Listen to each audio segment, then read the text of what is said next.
Nesse momento nós vamos iniciar aqui a nossa quarta aula de Cristologia, num oferecimento da Associação dos Teólogos de Fronteira, com apoio da Igreja da Comunidade dos Restaurados por Deus. Amém? Que Deus abençoe o pastor João e todas as pessoas em nome do Senhor Jesus, também a nossa pastora. E a gente vai continuar aqui os nossos estudos de acordo com o que está na nossa apostila. Tá bem? Hoje é a nossa quarta aula desse assunto importantíssimo. Lembrando que Cristologia faz parte desta grade, tá bem? Teísmo, Cristologia, Pneumatologia, Angelologia, Cristologia e Antropologia, que é o módulo de Teologia Sistemática. Bom? O que nós estamos vendo aqui? O sumário, tá bom? Jesus é um mistério, o ensino cristológico dos apóstolos, Jesus é o selo dos segredos de Deus e os 15 pontos importantes em Cristologia. A gente viu na primeira aula que Jesus realmente é um mistério. Por isso, o que nós estamos fazendo é uma investigação cristológica, tomando como ponto de partida a Escritura Sagrada, Novo e Antigo Testamento, Cristologia do Novo Testamento. Mas é um mistério, nós aceitamos isso. Nós não vamos entender o mistério, nós vamos crer. E, como disse o apóstolo Paulo, crie, por isto eu falei. Nós falamos por fé, andamos por fé. Jesus não é um produto para você levar para casa e consumir ele e dizer, eu entendi. Ele é um mistério de Deus, foi revelado, mas não foi revelado de uma maneira tão didática para nós. Deus revela e esconde ao mesmo tempo.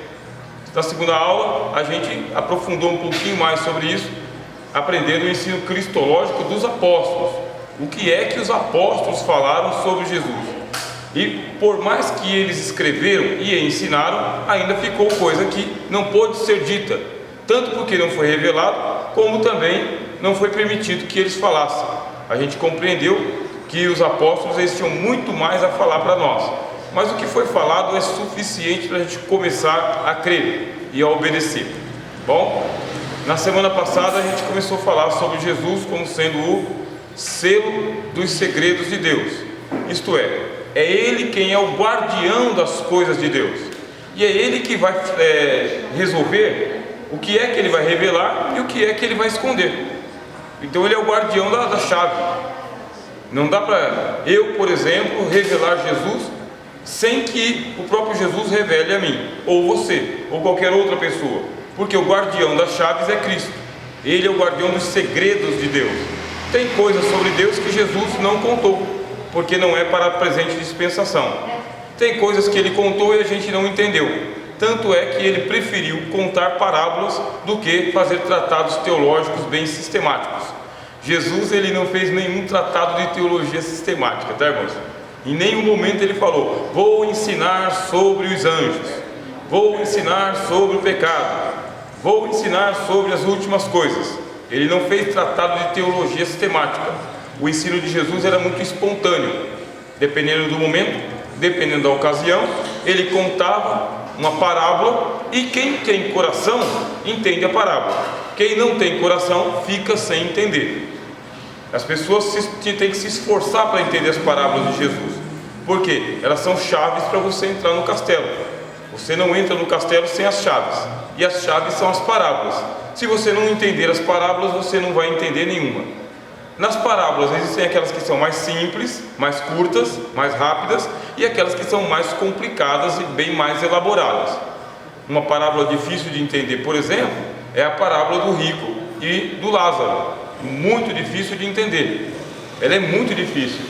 Ela é diferente daquela parábola do grão de mostarda. O grão de mostarda é um pouco mais simples. Existem parábolas com grau de simplicidade e outras com grau de dificuldade. Como que você faz? Você vai fazer igual nos ensinou o Dr. Irving L. Jersey, um doutor da igreja americana. Ele disse assim, você quer encontrar a revelação? Você tem que encontrar o caminho das pedras, como se fosse o rio. Você vê o rio, está tomado. Você tem que atravessar o rio, só que você tem que encontrar as pedras. Pisa nas pedras. Isso é quem ensinou foi o Dr. Irving L. Jersey. A Bíblia você vai do mais simples para o mais complexo, das pedras para depois você procurar nadar.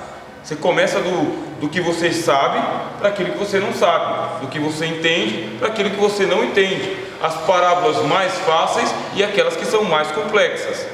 Não adianta você tentar entender as coisas complexas se você não entende nem as simples. Essa semana eu coloquei uma postagem no Facebook para poder provocar a curiosidade das pessoas que se dizem ateus. Na postagem eu falei para eles sobre o número 1 e o número 2. Aí eu falei assim: entre o número 1 e o número 2, os matemáticos dizem que existe uma distância infinita entre eles. É um infinito. É o infinito, e o infinito não pode ser medido. O infinito ele não pode ser contado, porque ele é infinito. Você olha na planilha o número 1 e o número 2. No meio do número 1 e do número 2 tem um infinito. Você não está enxergando, mas ele está ali. Ora, e eu consigo entender o infinito? Não consigo entender o infinito. Eu entendo o 1 e entendo o 2, mas não entendo o infinito. Então eu vou ficar com o 1 e o 2, e depois eu vou para o infinito. A mesma coisa são as coisas de Deus.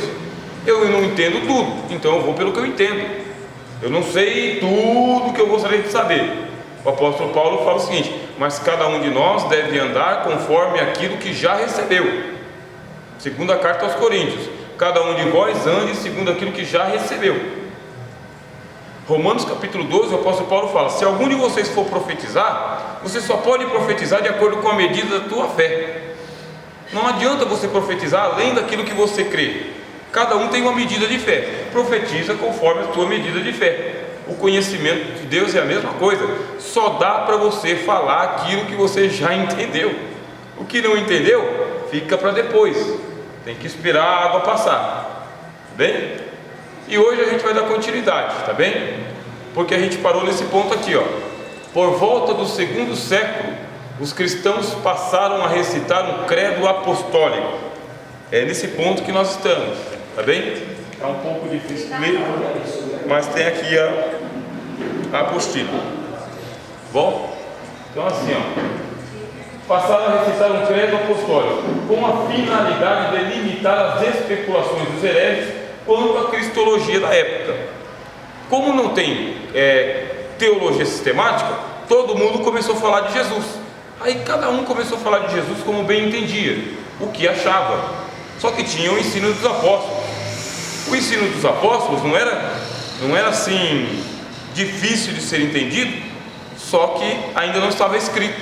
Foi aí que surgiu o Novo Testamento. Só que o Novo Testamento não está do jeito que nós temos hoje a Bíblia. O Novo Testamento eles eram pequenos livros ou pequenos pergaminhos que eram enviados para as igrejas. Quer dizer que ele não estava montado ainda. E a Bíblia antiga que eles tinham, que era o Velho Testamento, era um livro muito pesado. Os rolos eles eram guardados nas sinagogas e nas igrejas e eram pesados. E não era fácil de você ter um rolo dos profetas de Moisés, porque era caro, difícil de manusear, e se estragasse uma cópia você perdia tudo. Tem que tomar conta com muito cuidado. Tanto é que quem tinha um rolo da Bíblia antiga, ele era chamado de amanuense. Amanuense, que é aquele que manuseia com muito cuidado. Por isso ele é um amanuense. É uma pessoa que ele sabe como abrir o rolo e como fechar e como enrolar. Coloca na mão de qualquer um, o cara já vai abrindo assim, vai arrebentando, espedaçando tudo, e aí perdia-se o manuscrito inteiro. Quer dizer que não era fácil você ter uma Bíblia no tempo dos apóstolos. Tudo tinha que ser decorado. Você tinha que ter uma boa memória. Eu estou pregando aqui. Aí você tem que lembrar palavra por palavra daquilo que eu estou pregando para você.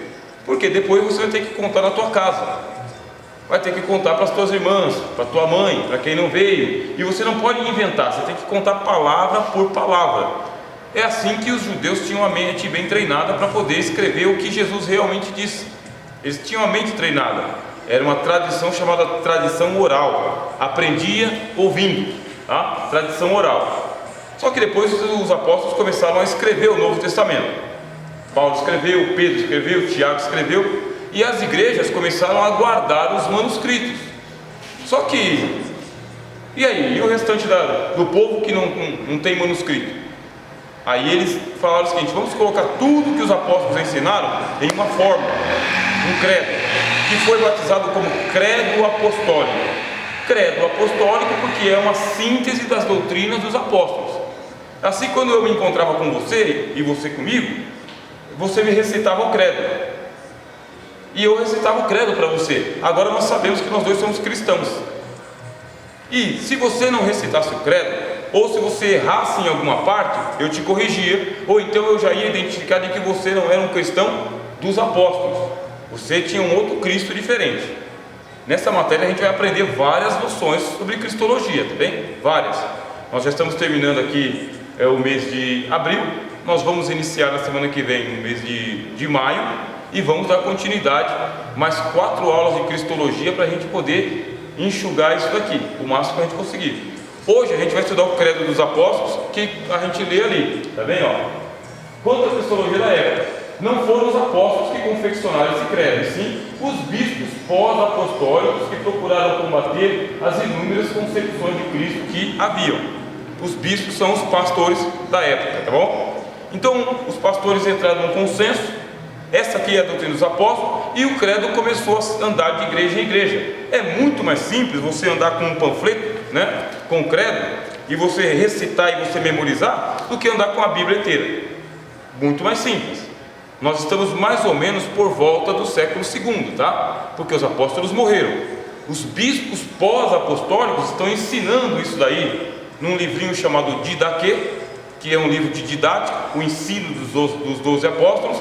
E esse credo, ele era ensinado para que as crianças pudessem memorizar. E era uma espécie de música da época, sabe? Creio em Deus Pai Todo-Poderoso, Criador dos céus e da terra. Creio em Jesus Cristo, seu único Filho, nosso Senhor. E recitavam isso daí em latim e em grego também. Qualquer criança aprende uma música. Ninguém esquece uma música. Então, eles fizeram isso com o credo e fizeram isso aí também com a oração que o Senhor nos ensinou, que a gente chama de a oração do Pai Nosso. Fizeram essas duas minimotecas, tá? Minimoteca é quando você usa uma técnica de memorização, é chamado de minimoteca. Tanto a oração do Senhor quanto o credo é uma minimoteca, é para você guardar de memória mesmo e não esquecer mais. Aí o que a gente vê lá? Um destes bispos, o nome dele era Marcelo, foi perseguido pelos arianos, que não acreditavam em Jesus da mesma maneira que os apóstolos ensinaram. Os arianos acreditavam de uma outra forma. Eles perseguiram esse bispo Marcelo. Ele transmitiu esse credo para o bispo Júlio, que era o pastor de Roma naquela época, e como a igreja de Roma se fortaleceu, a igreja de Roma espalhou o credo para as outras igrejas também. Esse vai ser o conteúdo da nossa aula de hoje, tá bem? A gente lê ali, tá bom? Creio em Deus Pai Todo-Poderoso, Criador dos céus e da terra, e em Jesus Cristo, seu único Filho, nosso Senhor, o qual foi concebido por obra do Espírito Santo, nasceu da Virgem Maria, padeceu sob o poder de Pôncio Pilatos, foi crucificado, morto, sepultado. Deixa eu acompanhar por aqui. Desceu ao Hades, ressuscitou ao 3º dia, subiu ao céu e está sentado à mão direita de Deus Pai Todo-Poderoso, donde há de vir para julgar os vivos e os mortos. Creio no Espírito Santo, na Santa Igreja Católica, na comunhão dos santos, na remissão dos pecados, na ressurreição do corpo, na vida eterna. Amém. Quem já foi católico aprendeu o credo, aprendeu como reza, tá bem? Mas não é reza, é um credo, é uma confissão de fé. E lá a gente aprendeu junto com a catequese, para poder participar da primeira comunhão. Como a gente era criança, a gente não entendeu o significado, só memorizou. Hoje a gente vai entrar aqui parte por parte. Vamos ver um texto das Escrituras Sagradas que combina com aquilo que está sendo dito aqui, e provavelmente essa aula vai ser dividida em 2 partes, tá bem? Nessa semana e na semana que vem, porque são aí 16 declarações do credo apostólico. 16. Se a gente correr muito, vamos perder. E eu espero que assim, eu não quero que a gente perca, tá bom? A gente vai andando aos poucos, conforme os irmãos vão entendendo, e aí nós vamos andando, tá bem? A primeira declaração que nós vamos ver é essa daqui, ó. Creio em Deus Pai, Todo-Poderoso, Criador dos céus e da terra. Eu vou fazer uma pequena pausa para que os irmãos possam respirar e já fazer aí as suas considerações iniciais.